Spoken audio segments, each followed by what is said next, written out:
ప్రజాగలం సభలో ప్రధాని మోదీ భద్రతా వైఫల్యంపై కేంద్ర ఎన్నికల సంఘం కీలక ఆదేశాలు జారీ చేసింది. దీనిపై విచారణ చేసి సమగ్ర నివేదికను అందజేయాలంటూ కూడా కేంద్ర ఎన్నికల సంఘం నివేదిక జారీ చేసిన నేపథ్యంలో ఈ అంశానికి సంబంధించి మనతో మాట్లాడేందుకు ప్రముఖ సీనియర్ జర్నలిస్ట్ దుర్గాకుమార్ గారు మనతో ఉన్నారు. సార్తో మాట్లాడదాం. సార్ నమస్తే. సార్ నమస్కారం కృష్ణ గారు, మన వీక్షకులు కూడా నమస్కారం. సార్, చిలకలూరుపేటలో జరిగిన ప్రజాగలం సభలో ప్రధాని మోదీ భద్రతా వైఫల్యం మీద కేంద్ర ఎన్నికల సంఘం కీలక ఆదేశాలు జారీ చేసింది. అసలు విచారణ జరిపి సమగ్ర నివేదికను మాకు అందజేయండి అంటూ కూడా ఆదేశాలు జారీ చేసిన నేపథ్యంలో అసలు ఏంటి సార్, అసలు ఏం జరగబోతోంది, ఎంతమంది మీద వేటు పడే అవకాశం ఉంది అంటే ఏం చెప్తారు? అసలు కృష్ణ గారు, కేంద్ర ఎన్నికల సంఘం నోటిఫికేషన్ ఇచ్చిన తర్వాత మొట్టమొదటిసారిగా ఎన్నికల ప్రచార సభలో పాల్గొంది మోడీ గారు చిలకలూరుపేటలో. అంటే ఈ ఎన్నికలు అయ్యేలాగా ఆయన సుడిగాలి పర్యటనలో స్పెషల్ ఫ్లైట్లో కానీ హెలికాప్టర్స్లో కానీ ఆయన విపరీతంగా 30 రాష్ట్రాల్లో తిరగాల్సి వస్తుంది. 550 లోక్సభ నియోజకవర్గాలు ఉన్నట్టున్నాయి. అన్ని నియోజకవర్గాల్లోనూ అన్ని రాష్ట్రాల్లోనూ దాదాపుగా తిరగాల్సిన పరిస్థితి. ఎంత ఎక్టిక్గా ఉంటుంది, ప్రతిసాట ఎంత ఆయనకు భద్రతాపరమైన జాగ్రత్తలు తీసుకోవాల్సిన అవసరం ఉంది. ఈ ఎన్నికల సమయంలో మొట్టమొదటి సభలోనే ఇంత ఘోరంగా విఫలమైతే అది ప్రధానమంత్రి గారి దృష్టికి కూడా వెళ్ళిపోయింది. పోలీస్ కానిస్టేబుల్ చేయాల్సిన పని ప్రధానమంత్రి గారు చేయాల్సి వచ్చింది ఆ సభలో. అంటే ఎంత ఘోరమైన వైఫల్యం జరిగిందంటానికి అంతకన్నా ఉదాహరణ లేదు. ఒక ప్రధానమంత్రి గారు వేదిక మీద నుంచుని కింద ఎక్కడో ఒక లైట్ల టవర్ దగ్గర కానిస్టేబుల్ చేయాల్సిన పని చేశాడంటేనే అసలు ఎంత భద్రత పట్ల అంటే నిర్లక్ష్యం వహించడమే కాదు, ఇది ఒక కుట్ర కూడా జరిగిందా అన్న అనుమానం ఢిల్లీలో వ్యక్తం అవుతుంది, హోంశాఖ వర్గాల్లో కానీ ప్రధాన భద్రతా కార్యాలయాల్లో కానీ. ఎందుకంటే చాలా స్ట్రిక్ట్ ఇన్స్ట్రక్షన్స్ ఉంటాయి, ఎవరు ఎట్లాంటి ప్రోటోకాల్ మెయింటైన్ చేయాలి, తర్వాత ఒక బ్లూ బుక్ ప్రకారం ఒక ఎంతమందిని మ్యాన్ పవర్ని దించాలి, ఎంతమంది ఎస్పీలు ఎంతమంది ఐపీఎస్ ఆఫీసర్స్ ఎక్కడెక్కడ మోహరించి ఉండాలి, తర్వాత విఐపీలని జాగ్రత్తగా లోనకు పంపటం తీసుకురావటం. అది కాకుండా ఈ వివిఐపీలు ఎవరైతే ఉన్నారో వాళ్ళని సేఫ్గా హెలిప్యాడ్ల నుంచి వేదిక దగ్గరికి తీసుకురావటం, అంతే సేఫ్గా హెలికాప్టర్లని డిస్పాచ్ చేయగలగటం అన్నీ కూడా ఉండాలి. 6 హెలిప్యాడ్లు కట్టారు అక్కడ. అని దాన్ని బట్టి మీరు ఆలోచించండి ఎంత అసాధారణమైనటువంటి. తర్వాత 10 లక్షల మంది పబ్లిక్ వస్తారని ఒక ఎక్స్పెక్టేషన్ ఉంది. దానికి తగ్గట్టుగా ముందే కేంద్ర ఎన్నికల సంఘం కానీ కేంద్ర హోంశాఖ కానీ ప్రధానమంత్రి కార్యాలయం భద్రతా విభాగం కానీ ఇక్కడ డీజీపీతో కూడా కాంటాక్ట్ చేస్తారు, చెప్తారు మీరు ఇగో ఇంత జాగ్రత్తలు తీసుకోవాలి అని. అట్లాంటప్పుడు ఇక ఆ తర్వాత వీళ్ళు ఆ జాగ్రత్తలు తీసుకున్నారనే ఒక భరోసాతోనే ప్రధానమంత్రి గారు ఆయనకుండా లిమిటెడ్ ఎన్ఎస్జీ గార్డ్స్తో ఆ మీటింగ్కి వస్తారు.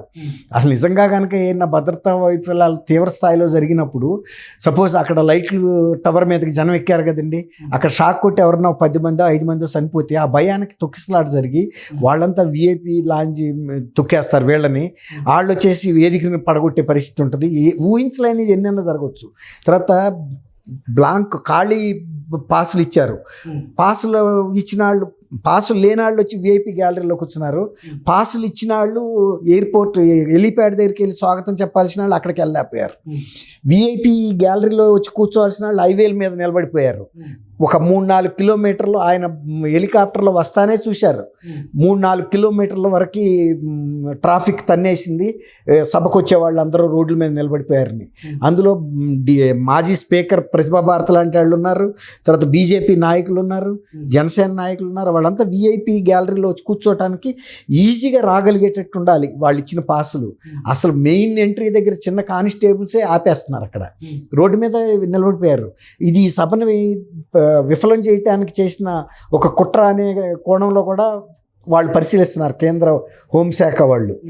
స్వయంగా దానికి సాక్షి ప్రధానమంత్రి గారే, ఇంకెవరో కాదు. తర్వాత ఇంకోటి ఏంటంటే ప్రధానమంత్రి గారు పాల్గొనే సభలో కేంద్ర ఇంటెలిజెన్స్ వాళ్ళు కూడా తిరుగుతూ ఉంటారండి. ఎందుకంటే ఒక్క రాష్ట్ర ప్రభుత్వ పోలీసు మీద వాళ్ళు అంత భరోసాగా ఉండరు. కానీ వీళ్ళు తగినంత మంది సిబ్బందిని కూడా నియమించలేదనేది వాళ్ళు తెలిసిపోతుంది కదా చూడగానే. తర్వాత ఆయన పిలుస్తుంటే కూడా పోలీసులు ఎవరు వెళ్ళి వాళ్ళని దింపలేకపోయారు, దించలేదు.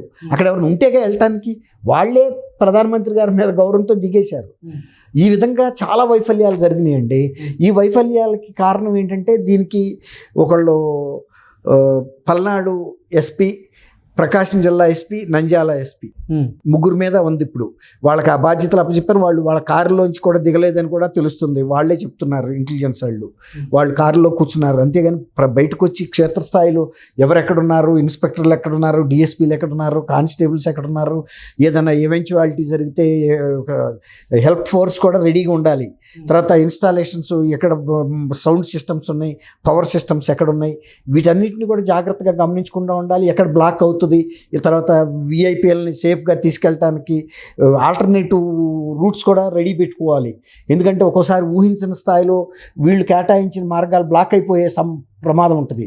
అట్లాంటప్పుడు వివిఐపీఎల్ని మళ్ళీ హెలిప్యాడ్ దాకా తీసుకెళ్ళాలి అట్లాంటి రద్దీలో. అలాంటప్పుడు ఎంత జాగ్రత్తలు తీసుకోవాలంటే 1-2 సార్లు అలర్ట్గా ఉండాలి. పెద్ద పెద్ద ఆఫీసర్స్ కూడా ఉండాలి. డీజీపీ దాన్ని పర్యవేక్షిస్తూ ఉండాలి ఎప్పటికీ, క్షణక్షణం.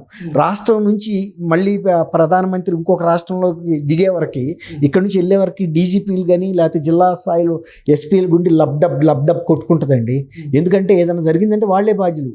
ఇప్పుడు కేంద్ర ఎన్నికల సంఘం రాష్ట్ర ఎన్నికల సంఘానికి తాకీదు ఇచ్చేటప్పటికి ముగ్గురిని పిలిపించారు. అసలు సామాన్యంగా ఎస్పీఎల్ని రాష్ట్ర ఎన్నికల సంఘం పిలిపించి సంజయ్ అడగదు, అది డీజీపీ అడగాలి. ఎవరు సార్ ఆ ముగ్గురు?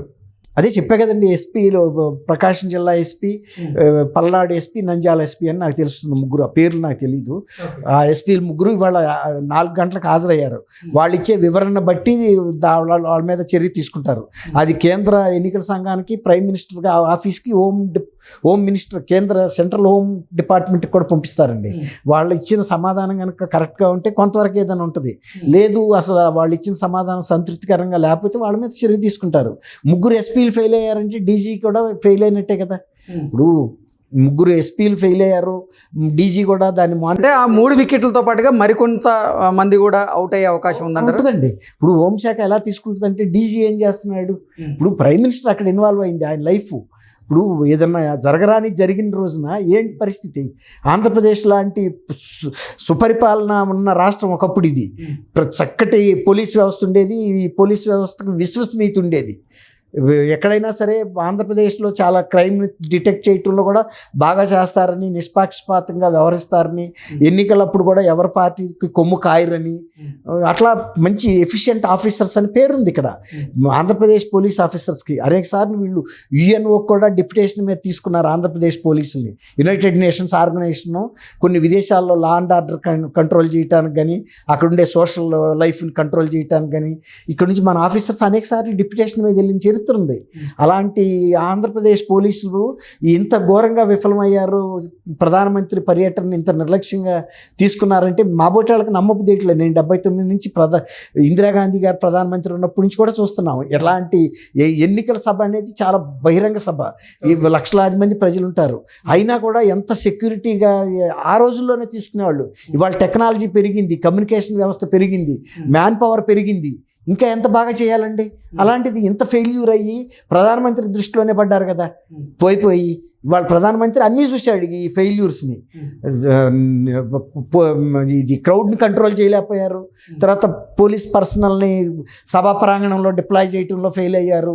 తర్వాత జనాల్లో పైకి టవర్ ఎక్కి అంతమంది ఎక్కిన తర్వాత కూడా ఏ ఒక్క పోలీస్ ఆఫీసర్ కూడా దిగమని చెప్పలేకపోయాడు. అక్కడ పక్కనే ఉంటారు కదా, చెప్పాలి కదా.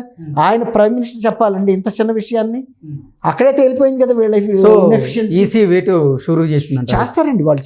ఇది కనుక చేయలేకపోతే కనుక ఇతర రాష్ట్రాలు కూడా ఇంతే నిర్లక్ష్యంగా కనుక ప్రధాని పర్యటన పట్ల కనుక ప్రవర్తిస్తే ఏ వివిఐపికి రక్షణ ఉండదండి. దేశ భద్రతకే ముప్పిది.